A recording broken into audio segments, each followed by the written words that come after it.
പ്രേംലാലെ, ബഹിരാകാശ ഏജൻസിയായ നാസയും ബോയിങ്ങും തമ്മിൽ തെറ്റാൻ പോകുന്നു, അവർ തമ്മിൽ പിരിയുന്നു എന്ന തമ്മിലുള്ള വാർത്തകൾ പുറത്തു വരുന്നുണ്ട്. നാസ നിലപാട് കടുപ്പിച്ചിരിക്കുകയാണ്. ബോയിങ്ങിൻ്റെ ശതകോടികൾ വെള്ളത്തിലായിരിക്കുന്നതായും പറയുന്നു. ബോയിങ്ങിൻ്റെ പേടകത്തിനെ വിശ്വസിക്കാൻ കൊള്ളില്ല എന്ന തരത്തിലുള്ള റിപ്പോർട്ടുകളും പുറത്തു വരുന്നുണ്ട്. എന്താണ് ഇത് സംബന്ധിച്ചുള്ള വസ്തുത? ഇപ്പയിലെ ബോയിങ്ങും നാസയുമായിട്ട് വേർപിരിയും എന്നതിനെ കുറിച്ച് തൽക്കാലം നമുക്ക് ഉറപ്പിച്ച് പറയാൻ പറ്റില്ല. പക്ഷെ അതിന്റെ സാധ്യത തള്ളിക്കളയാൻ പറ്റില്ല. ബോയിങ്ങിന്റെ വിശ്വാസ്യതയിൽ നാസയ്ക്ക് വലിയ സംശയം ഉണ്ടായിട്ടുണ്ട്. ബോയിങ്ങിനെ നമ്പാൻ കൊള്ളില്ല എന്ന നിലയിലേക്ക് കാര്യങ്ങൾ എത്തിയിട്ടുണ്ട് എന്നാണ് മനസ്സിലാക്കേണ്ടത്. അപ്പൊ എന്താണ് ഇതിലേക്ക് നയിച്ച കാര്യം എന്ന് നമുക്ക് പറയാം. അതായത് നാസയ്ക്ക് ബഹിരാകാശ നിലയമുണ്ട്, അന്താരാഷ്ട്ര ബഹിരാകാശ നിലയം.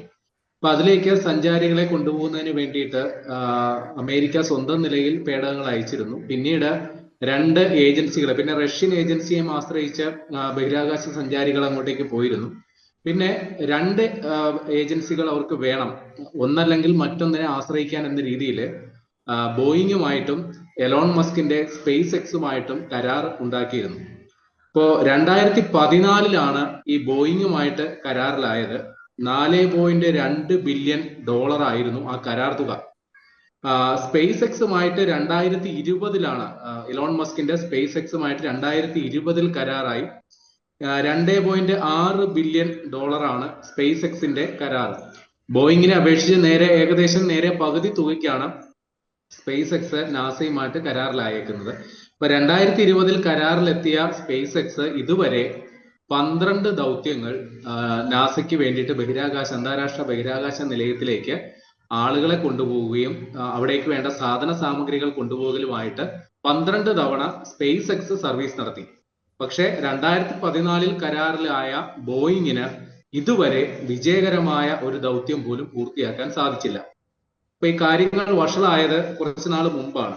കൃത്യം പറഞ്ഞാല് നമ്മുടെ ഇന്ത്യൻ വംശജയായ സുനിത വില്യംസും ബുച്ച് വിൽമോറും എന്ന് പറയുന്ന 2 ബഹിരാകാശ സഞ്ചാരികൾ, ഇവർ 2 പേരും അന്താരാഷ്ട്ര ബഹിരാകാശ നിലയത്തിൽ ഏകദേശം 9 മാസം, കൃത്യം പറഞ്ഞാൽ 286 ദിവസം കുടുങ്ങിക്കിടന്ന ഒരു സംഭവമുണ്ട്.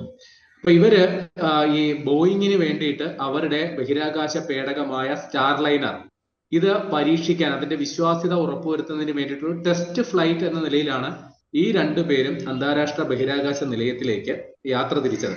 കഴിഞ്ഞ 2024 ജൂൺ 5 അവിടെ എത്തിയവർ 8 ദിവസത്തെ പരിപാടികൾക്ക് ശേഷം അവിടെ നിന്ന് മടങ്ങി വരേണ്ടതായിരുന്നു. പക്ഷെ അവര് മാർച്ച് 18 286 ദിവസം കഴിഞ്ഞ് മാർച്ച് 18 മടങ്ങിയെത്തിയത്. ഏതാണ്ട് 10 മാസത്തോളം അവർക്ക് അവിടെ ചെലവഴിക്കേണ്ടി വന്നു. അപ്പൊ അതിന്റെ കാരണം അവർ യാത്ര ചെയ്ത് അവിടെ എത്തിയ ആ ബഹിരാകാശ പേടകം സ്റ്റാർലൈനറിന് ഹീലിയം വാതക ചോർച്ച കണ്ടെത്തി. കൂടാതെ ഈ ബഹിരാകാശ പേടകം അന്താരാഷ്ട്ര ബഹിരാകാശ നിലയവുമായി ഡോക്ക് ചെയ്യാൻ, അതായത് കൂട്ടിയോജിപ്പിക്കാൻ ആവാത്ത വിധമുള്ള സാങ്കേതിക പ്രശ്നങ്ങൾ അതിനുണ്ടായിരുന്നു. അതിന്റെ ത്രസ്റ്ററുകൾ മര്യാദക്ക് പ്രവർത്തിക്കുന്നില്ല. അങ്ങനെ ഏറെ പണിപ്പെട്ടാണ് വലിയ പരിചയസമ്പന്നനായ അതിന്റെ കമാൻഡർ ബുച്ച് വിൽമോർ, അതേപോലെ സുനിത വില്യംസും പരിചയസമ്പന്നയായ ഒരു ബഹിരാകാശ സഞ്ചാരിയാണ്. ഇവർ 2 പേരും കൂടി ചേർന്ന് ഒരു പണിപ്പെട്ടാണ് ഈ അന്താരാഷ്ട്ര ബഹിരാകാശ നിലയത്തിൽ ഇത് ഡോക്ക് ചെയ്തത്. അപ്പൊ പിന്നീട് അവർക്ക് മടങ്ങി വരാൻ പറ്റാത്ത ഒരവസ്ഥയിലെത്തി. അങ്ങനെയാണ് ഇവര് ബഹിരാകാശ നിലയത്തില് ഏതാണ്ട് 9 മാസത്തോളം അവിടെ ചെലവഴിക്കേണ്ടി വന്നത്. അത് വലിയ തിരിച്ചടി ഇപ്പൊ ബോയിങ്ങിന് ഉണ്ടായിരിക്കുന്നു. ബോയിങ്ങിന്റെ വിശ്വാസ്യത വലിയ രീതിയിൽ ചോദ്യം ചെയ്യപ്പെട്ടു. ബോയിങ്ങിന് വേണ്ടിയിട്ട് ടെസ്റ്റ് ഫ്ലൈറ്റ് വേണ്ടി പോയ ആൾക്കാരെ തിരിച്ചു കൊണ്ടുവരാനായിട്ട് എലോൺ മസ്കിന്റെ സ്പേസ് എക്സിന്റെ പേടകം ചെല്ലേണ്ടി വരുന്നു. അതും ബോയിങ്ങിന് വലിയ നാണക്കേടായി. അപ്പൊ ഈ സംഭവങ്ങളുടെ പശ്ചാത്തലത്തിൽ നാസ ബോയിങ്ങിനോട് പറഞ്ഞേക്കുന്നത്, നിങ്ങളുടെ ബഹിരാകാശ പേടകം പൂർണ്ണ ഫലപ്രാപ്തിയിൽ എത്തിയതിനു ശേഷം മാത്രം നമുക്ക് ദൗത്യങ്ങളിലേക്ക് കടക്കാം. 6 തവണ 2030 അന്താരാഷ്ട്ര ബഹിരാകാശ നിലയം പ്രവർത്തനം അവസാനിപ്പിക്കാനാണ് നാസയുടെ പദ്ധതി. അപ്പൊ അതിനു മുമ്പായിട്ട് 6 തവണ സർവീസ് നടത്താനായിട്ടാണ് ബോയിങ്ങിനോട് ആവശ്യപ്പെട്ടിരുന്നത്. അത് ഇപ്പോൾ 4 ആക്കി വെട്ടിക്കുറച്ചിട്ടുണ്ട്.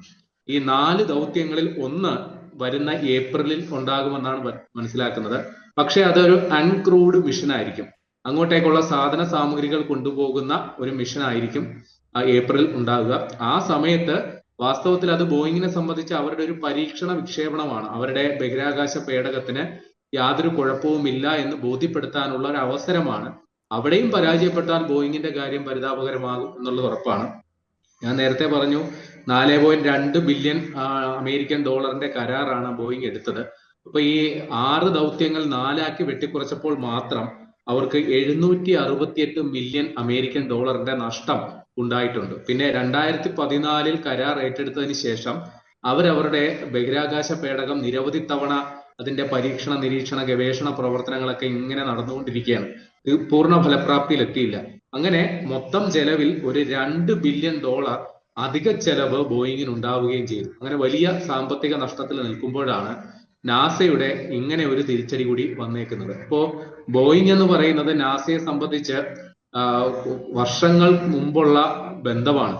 കൃത്യം പറഞ്ഞാല് ചന്ദ്രനിലേക്ക് മനുഷ്യരെ കൊണ്ടുപോയ അപ്പോളോ ദൗത്യത്തിന്റെ ഭാഗമായിട്ടുള്ള റോക്കറ്റ് നിർമ്മാണവുമായി ബന്ധപ്പെട്ട് നാസയും ബോയിങ്ങും സഹകരിച്ച് പ്രവർത്തിച്ചിട്ടുണ്ട്. ഇപ്പോൾ നാസയുടെ അഭിമാന സ്തംഭമായ അന്താരാഷ്ട്ര ബഹിരാകാശ നിലയം, അതിന്റെ നിർമ്മാണവുമായി ബന്ധപ്പെട്ടും ബോയിങ് നാസയുമായിട്ട് സഹകരിച്ച് പ്രവർത്തിച്ചിട്ടുണ്ട്.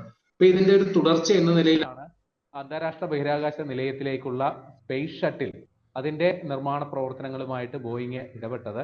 ഇത് മാത്രമല്ല, ബോയിങ്ങുമായി ബന്ധപ്പെട്ട് നാസയ്ക്ക് ഇനിയും തുടർ ദൗത്യങ്ങളുണ്ട്. ആർട്ടിമിസ് എന്ന് പറയുന്ന വളരെ അഭിമാനകരമായ ഒരു പദ്ധതിയിലേക്ക്, ഒരു പ്രസ്റ്റീജ് ഇഷ്യൂ ആണ് നാസയെ സംബന്ധിച്ച്. കാരണം ഈ ആർട്ടിമിസ് ദൗത്യത്തിന്റെ ഉള്ളടക്കം ചന്ദ്രനിലേക്ക് വീണ്ടും മനുഷ്യരെ എത്തിക്കുക എന്നുള്ളതാണ്.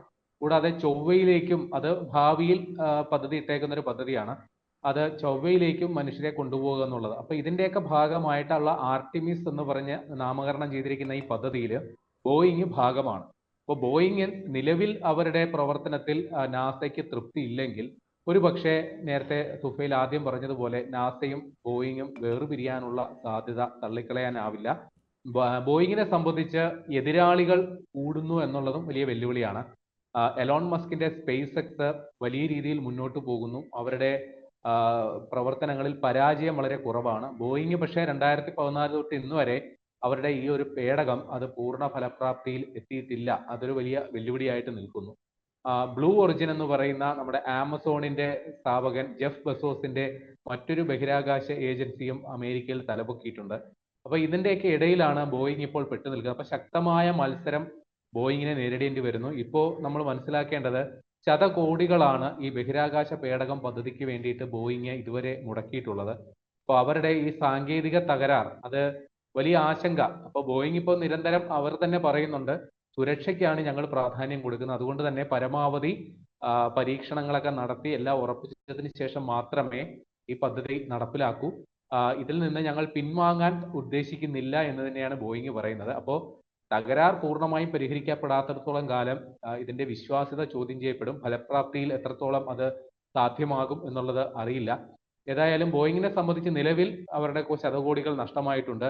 നാസ ഇനി എന്ത് തീരുമാനമെടുക്കുന്നു? ആദ്യം ഒരു ടെസ്റ്റ് ഫ്ലൈറ്റ് ഏപ്രിൽ ഉണ്ടാകും എന്ന് പറയുന്നു. അതിനുശേഷം 3 കൂടി ബോയിങ്ങിന് അനുവദിച്ചിട്ടുണ്ട്. പിന്നെ 2 ഇപ്പോൾ റദ്ദാക്കിയത് വേണമെങ്കിൽ ഉപയോഗിക്കാം എന്നുള്ള മട്ടിലാണ്. അതിലും ഉറപ്പൊന്നുമില്ല. അപ്പോൾ അത്രയും ദൗത്യങ്ങൾ ഇല്ലാണ്ടാകുന്നു എന്നത് തന്നെ ബോയിങ്ങിനെ സംബന്ധിച്ച് വലിയ തിരിച്ചടി തന്നെയാണ്. ഇനി ആർട്ടിമിസ് ദൗത്യത്തിന്റെ ഭാഗമായിട്ട് ബോയിങ്ങുമായിട്ട് നാസ എത്രത്തോളം സഹകരിക്കും അതോ ഇല്ലയോ, ഇതിനെ ആശ്രയിച്ചായിരിക്കും ഈ ബഹിരാകാശ മേഖലയിൽ ബോയിങ്ങിന്റെ അവരുടെ ഒരു പ്രസക്തി നമ്മൾ ചർച്ച ചെയ്യുക. പക്ഷെ ബോയിങ് എന്ന് പറയുമ്പോൾ നമുക്കറിയാം, അവർ ലോകത്തെമ്പാടും ഉപയോഗിക്കുന്ന വിമാന നിർമ്മാതാക്കളാണ്. ആ നിലയിലാണ് ബോയിങ്ങിനെ നമുക്ക് അറിയാവുന്നത്. പക്ഷെ അവര് ഈ ബഹിരാകാശ മേഖലയിൽ ഇത്തരം പദ്ധതികളുമായിട്ട് സഹകരിച്ച്, നാസയുമായിട്ട് സഹകരിച്ച് പ്രവർത്തിക്കുമ്പോൾ അവർ വലിയ ഒരു പ്രതീക്ഷയാണ്. പ്രത്യേകിച്ചും 2030 നാസ അന്താരാഷ്ട്ര ബഹിരാകാശ നിലയത്തിന്റെ പ്രവർത്തനം അവസാനിപ്പിച്ചു കഴിഞ്ഞാൽ പിന്നെ സ്വകാര്യ സംരംഭകരെയാണ് അത്തരം ദൗത്യങ്ങൾക്ക് വേണ്ടി ഏൽപ്പിക്കുക. സ്വകാര്യ സംരംഭകർക്ക് സ്വന്തം നിലയിൽ സ്വന്തം നിലയിൽ ബഹിരാകാശ നിലയങ്ങൾ സ്ഥാപിക്കുന്നതിനും അങ്ങോട്ടേക്ക് വിനോദസഞ്ചാരികളെ, മനുഷ്യരെ, അത്തരത്തിൽ ബഹിരാകാശ ജീവിതം ഒന്ന് അനുഭവിക്കണമെന്ന് ആഗ്രഹിക്കുന്ന അതിസമ്പന്നന്മാരായിട്ടുള്ള ആൾക്കാർ, അങ്ങനെ തന്നെ പറയാം, അവർക്കൊക്കെ ഒരു അവസരം കൊടുക്കാൻ സ്വകാര്യ കമ്പനികൾക്ക് വലിയ അവസരങ്ങൾ നാസയായിട്ട് തന്നെ തുറന്നു നൽകുന്നുണ്ട്. അപ്പൊ അത്തരം സാധ്യതകൾ മുന്നിൽ കണ്ടുകൊണ്ടാണ് ബോയിങ് പോലെയുള്ള കമ്പനികൾ ഈ മേഖലയിലേക്ക് കാലെടുത്ത് വെച്ചത്. പക്ഷേ മറ്റുള്ളവരൊക്കെ വലിയ രീതിയിൽ മുന്നോട്ട് പോകുന്നു. സ്പേസ് എക്സ് വലിയ രീതിയിൽ മുന്നോട്ട് പോകുന്നു. ബ്ലൂ ഒറിജിനും വലിയ രീതിയിൽ മുന്നോട്ട് പോകുന്നു. പക്ഷെ ബോയിങ്ങിന് ഈ കാര്യത്തിൽ വെച്ച കാല് പിഴച്ചു എന്ന് വേണം നമുക്ക് പറയാൻ.